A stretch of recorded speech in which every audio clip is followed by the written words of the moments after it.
آپ رشد و ہدایت کے آفتاب اور مہتاب ہیں. آپ کی ہدایت کے بعد کسی ہدایت کی ضرورت نہیں ہے. آپ کی زندگی ایک نمونہ ہے سارے انسان کے بعد، اب کسی مزید نمونے کی بھی ضرورت نہیں ہے. مثال کے طور پر سورج نکلا ہوا ہو، سورج نکلنے کے بعد اب کوئی آدمی ٹارچ لے کے ایسا چلے اور یہ کہے کہ میرے کو سورج سے فائدہ نہیں اٹھانا ہے، سورج سے میرے کو فائدہ، انسان کس کو بیوقوف کہے گی؟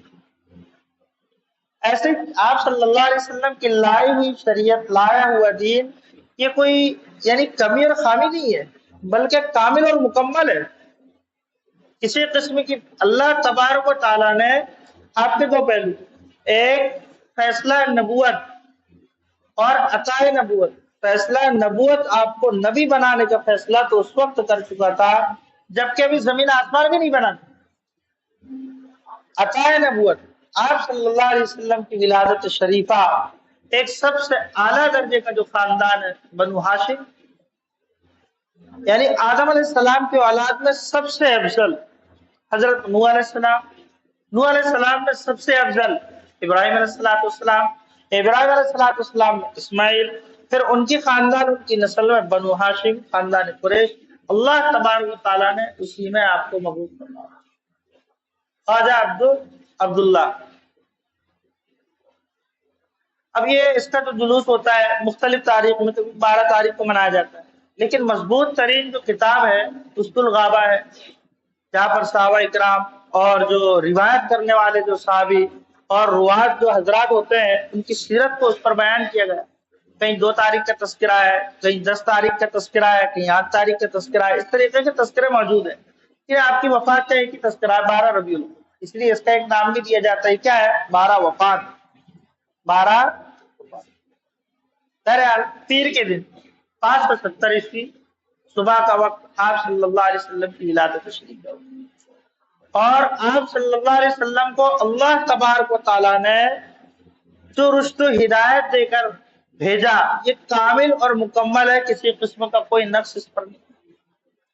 اور انسان ابھی رہتی نہیں، قیامت تک کے جتنے بھی انسان آنے والے ہیں آپ سے لے کر قیامت تک، ہر انسان کی ہر زندگی کے ہر محاذ پر مکمل رہنمائی کرتی. چاہے انسان کسی بھی یعنی کسی بھی شعبے میں زندگی گزار رہا ہو، چاہے اس کو شعبہ تجارت کا ہو، کاروبار کا ہو، مزدوری کا ہو، حاکم کا ہو، عہدہ ہو، غیر عہدہ ہو، جس شعبے پر بھی انسان ہو، آپ صلی اللہ علیہ وسلم کی سیرت اس شعبے پر کامل اور مکمل رہنمائی. آپ کا دین یہ مکمل دین، اور قیامت تک کے لیے اسی دین کو اللہ تبارک و تعالیٰ نے فرمایا کہ صرف اور صرف یہ دین پسندیدہ دین ہے. ان الدین عند اللہ الاسلام. ہم جو ہے اپنی زندگی کو 2 حصوں میں تقسیم کرتے ہیں. اپنی زندگی کو کتنے حصے میں تقسیم کرتے ہیں؟ 2 حصوں. دیکھو، اپنی ایک نجی زندگی ہے، پرسنل، اور دوسری ایک سماجی جو زندگی ہے، ایک پرائیویٹ زندگی، ایک عوامی زندگی. ہم اپنی زندگی کو 2 حصوں میں تقسیم کرتے ہیں اور دونوں کے اصول الگ ہوتے ہیں. دونوں کے اصول کیا ہوتے ہیں؟ الگ ہوتے ہیں. اگر ہم پرسنل زندگی میں تو اس کے اصول الگ ہے، عوامی زندگی میں تو اس کے اصول الگ ہے، باہر رہنے پھرنے کا، بول چال کا طرز عمل الگ ہے، اور گھر پر اگر ہمیں تو اس کا طرز عمل، یا پرسنل جو زندگی، نجی زندگی، اس کا طرز عمل الگ ہے. یہ ہماری زندگی میں تضاد پایا جاتا ہے، یہ اختلاف پایا جاتا ہے ہماری زندگی میں. اب یہ اختلاف کی وجہ کیا ہے، اس کا سبب کیا ہے؟ ہمارے اندر ایک چیز، ایک کمی اور نقص پایا جاتا ہے، وہ یہ ہے کہ ہم نے دین کو اور دنیا کو الگ الگ 2 حصوں میں تقسیم کیا. کتنے حصوں میں تقسیم کیا ہے؟ دین الگ ہے اور دنیا الگ ہے. حالانکہ یہ لازم اور ملزوم ہے، یہ لازم، اور دین کے بغیر دنیا نہیں ہو سکتی، دنیا کے بغیر دین نہیں ہو سکتا. آج سمجھے گا نہیں سکتے؟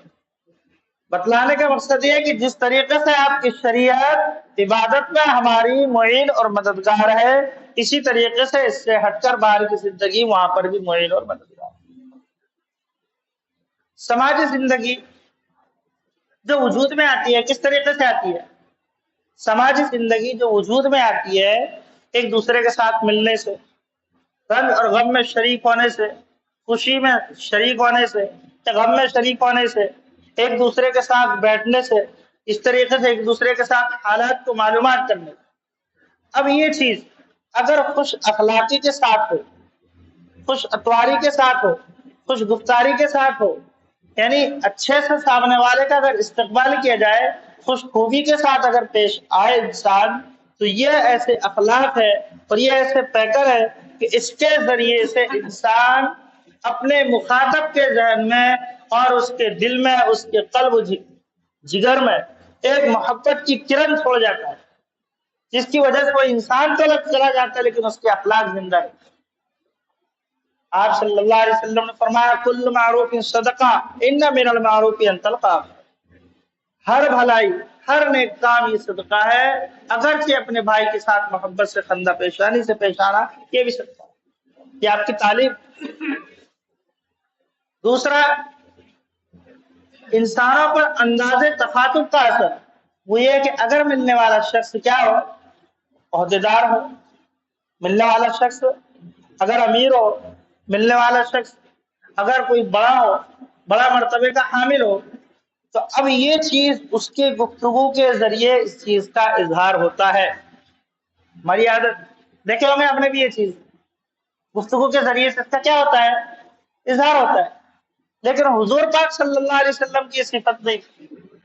آپ کے ساتھ اگر ملنے والا امیر ہے یا غریب ہے، حاکم ہے یا محکوم ہے، مزدور ہے، خادم ہے، دنیا کا کوئی بھی شخص ہو، عربی ہو چاہے عجمی ہو، کالا ہو چاہے گورا ہو، کوئی بھی شخص ہو، آپ اپنے خوش کلامی کے ذریعے سے، خوش اسلوبی کے ذریعے سے سامنے والے کے دل کو آپ مسرور فرما دیتے تھے، مطمئن فرما دیتے تھے، خوش فرما دیتے تھے اس کے لیے۔ قرآن پاک میں قل عبادی یقول التی ہے، اللہ تبارک و تعالیٰ کا حکم ہے، اے محمد صلی اللہ علیہ وسلم آپ فرما دیجیے میرے بندے کہ جب لوگوں سے گفتگو کریں تو خوش اسلوبی کے ساتھ ایک عمدہ طریقے سے گفتگو کریں، یعنی سماج میں کس طریقے سے رہ رہا آپ صلی اللہ علیہ وسلم لوگوں کو سیکھیں۔ اسی طریقے سے سماجی زندگی کا تیسرا اصول کہ اگر انسان ملنے والا بد اخلاق ہے، اگر انسان ملنے والا بد کردار ہے، ملنے والا بد گفتار ہے، یا ملنے والا بد معاملات ہے، یا کسی بھی طریقے کا شخص ہو، حضور پاک صلی اللہ علیہ وسلم ایسے شخص کو بھی اپنے اخلاق، اپنے اطوار اور اپنے رحم سے اس کو مایوس نہیں فرماتے۔ میری بات سمجھے نا کیا بولنا چاہ رہا ہوں؟ کہ آپ کی سیرت ہے، آپ ایسے شخص کو بھی مایوس نہیں فرماتے۔ ایک شخص حضور پاک صلی اللہ علیہ وسلم کے پاس آ رہا، آپ حضرت عائشہ کے ساتھ بیٹھے ہوئے، اس کے ساتھ چلتا دور سے فرما عائشہ معلوم ہے وہ فلاں شخص جو آ رہا ہے نا، معاشرے میں ایسا شخص ہے کہ لوگ اس کے ساتھ بیٹھنا پسند نہیں کرتے، اس کی شرارت کی وجہ سے اس سے دور رہنا چاہتے۔ آپ نے تذکرہ کیا، تھوڑی دیر کے بعد وہ شخص آ گیا۔ اب جیسے ہی آیا سلام دعا ہوئی، آپ نے پانی کا انتظام کیا اور جو کچھ ناشتہ تھا، کھجور وغیرہ جو بھی تھی وہ آپ نے پیش کیا۔ ایسا محسوس ہی نہیں ہوا کہ یعنی کچھ آپ نے اس سے پہلے کہا۔ اب جب وہ چلے گئے، حضرت عائشہ رضی اللہ تعالیٰ عنہ نے کہا اللہ کے رسول آپ تو ابھی اس کے بارے میں کیا فرما رہے تھے، اور جب وہ آئے تو آپ کا رویہ ہی بدل گیا، آپ نے اس کے ساتھ خوش اسلوبی، خوش اتوار، اچھی گفتار، بالکل ایسا آپ نے معاملہ کیا کہ کچھ آپ کو معلوم ہی نہیں ہے اس کے ساتھ۔ حضور پاک صلی اللہ علیہ وسلم نے فرمایا اے عائشہ، معاشرے میں بدترین شخص وہ ہے جس کی حرکت سے لوگ نفرت کریں۔ یہ عادت ہے اللہ تبارک و تعالیٰ کو ایک دم ناپسندیدہ۔ زندگی گزارنے کا چوتھا اصول، اگر حضور پاک صلی اللہ علیہ وسلم کے پاس ملنے والا ایسا شخص آتا، جہالت کا برتاؤ کرتا، سختی کا برتاؤ کرتا، یا بد کلامی کا برتاؤ کرتا، بد اخلاق کا معاملہ کرتا، اس کے بعد بھی حضور پاک صلی اللہ علیہ وسلم ایسے شخص کو، جہالت کا برتاؤ کرنے والا، سختی کا معاملہ کرنے والا اور آپ کو خود تکلیف دینے والا ایسے شخص کو بھی حضور پاک صلی اللہ علیہ وسلم نے اپنے رحم سے، اپنے کرم سے، اپنے اخلاق سے کبھی اس کو بھی مایوس نہیں فرمایا۔ آپ نے دیکھا ہوگا خسر پرویز 15 لوگوں کو اس لیے بھیجا تھا کہ نعوذ باللہ من ذالک آپ کو شہید کر دیا، ایسا یعنی دشمن لشکر، اور کس کے پاس آیا؟ حضور صلی اللہ علیہ وسلم کے پاس۔ آپ مسجد نبی میں بیٹھے ہوئے، صحابہ کرام نے جیسے دیکھا اللہ کے رسول وہ فلاں لشکر آ رہا ہے، حضور نے کہا آنے تو پہلے ارادہ دیکھیں گے ان کے ارادے کیا ہے. جب وہ آئے, آنے کے بعد ارادے کچھ گڑبڑ لگے, حضور صلی اللہ علیہ وسلم فرمایا صحابہ بیٹھ میں آ جاتا ہوں. آپ صلی اللہ علیہ وسلم خود آگے بڑھے اور سامنے جا کر 15 لوگ تھے, وہ 15 سوار لوگ تھے. وہ جیسے ہی آپ نے ان پر نگاہ ڈالی تو وہ تو جو لوگ تھے وہ سب ایک دم سہم گئے, اور وہ تو سہم ہی گئے اور مروب ہو چکے, لیکن ان کے گھوڑوں نے اور ان کی سواریوں نے بھی پیشاب کر دیا ڈر کے بعد. جب ایک دم مروب ہو چکے, آپ نے کہا کہ اے میرے صحابہ سب کو اندر لے کے آؤ. ابو بکر کو حکم دیا, اسی طریقے سے اور بھی صحابہ کرام کو حکم دیے کہ ان کے کھانے کا انتظام کرو, ان کے پینے کا انتظام کرو.